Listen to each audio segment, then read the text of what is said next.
आखिर क्यों हनुमान जी ने भीम को दिए थे अपने 3 बाल? जानिए इस कहानी के माध्यम से। महाभारत और रामायण में कई ऐसे रहस्य छुपे हैं।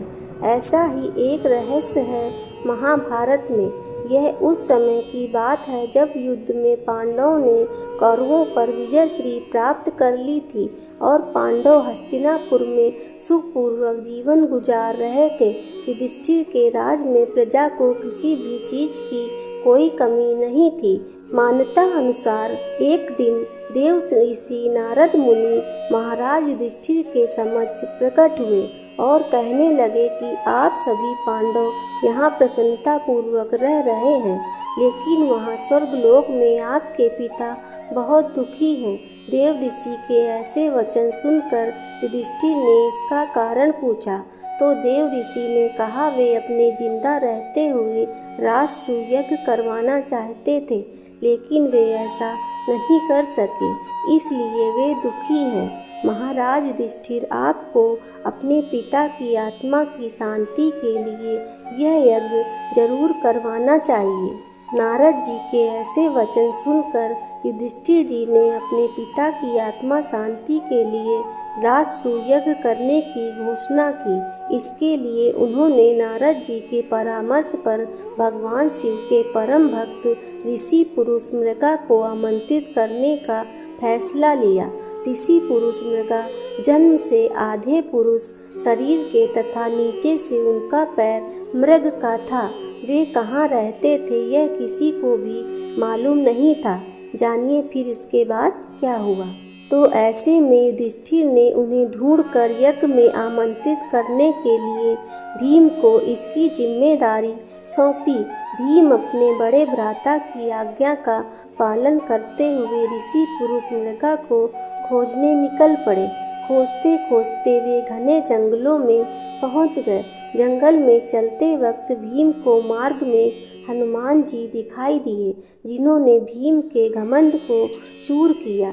यह कथा हम आपको पहले भी बता चुके हैं, हनुमान जी ने कैसे चूर किया भीम का घमंड। तो यह वीडियो हमारे चैनल में पड़ा हुआ है पहले से ही। तो भीम भी पवन पुत्र हैं, इस नाते भीम हनुमान जी के भाई हुए। भीम ने लेटे हुए हनुमान जी को बंदर समझकर उनसे अपनी पूंछ हटाने के लिए कहा। तब बंदर ने चुनौती देते हुए कहा कि अगर वह उसकी पूंछ हटा सकता है तो हटा दे, लेकिन भीम उनकी पूंछ हिला भी नहीं पाए। तब जाकर उन्हें एहसास हुआ कि यह कोई साधारण बंदर नहीं है, यह बंदर और कोई नहीं बल्कि हनुमान जी ही थे। भीम ने यह जानकर हनुमान जी से क्षमा मांगी। फिर जानिए क्षमा मांगने के बाद क्या हुआ। भीम ने हनुमान जी को अपने जंगल में भटकने का उद्देश्य बताया।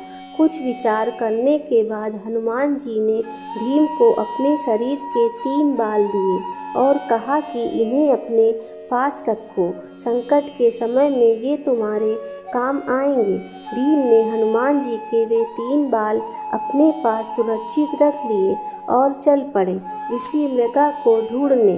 कुछ दूर जाने के बाद ही भीम को भगवान शिव के परम भक्त पुरुष मृगा मिल गए, जो महादेव जी की स्तुति कर रहे थे। भीम ने उनके पास जाकर उन्हें प्रणाम किया तथा अपने आने का प्रयोजन बताया। इस पर ऋषि पुरुष मृगा भी उनके साथ चलने को राजी हो गए, लेकिन उन्होंने एक शर्त रखी। जानिए वह कौन सी शर्त थी।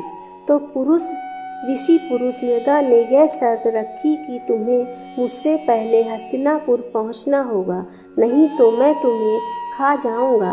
भीम ने थोड़ी देर विचार करने के बाद ऋषि पुरुष मृगा की शर्त स्वीकार कर ली। शर्त स्वीकार करने के बाद वे अपनी पूरी शक्ति के साथ हस्तिनापुर की ओर दौड़ने लगे।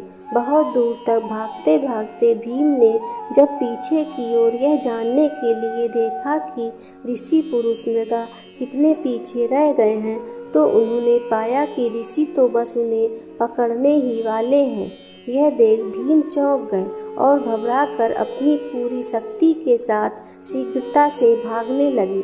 लेकिन हर बार पीछे देखने पर उन्हें ऋषि मृगा बिल्कुल उनके पास नजर आते थे। तब फिर भीम ने क्या किया? भागते भागते तभी भीम को हनुमान जी के दिए उन 3 बालों की याद आ गई। हनुमान जी ने कहा कि संकट काल में ये तुम्हारे काम आएंगे। भीम ने उनमें से एक बाल दौड़ते दौड़ते जमीन पर फेंक दिया। वह बाल जमीन में गिरते ही लाखों शिवलिंगों में परिवर्तित हो गया।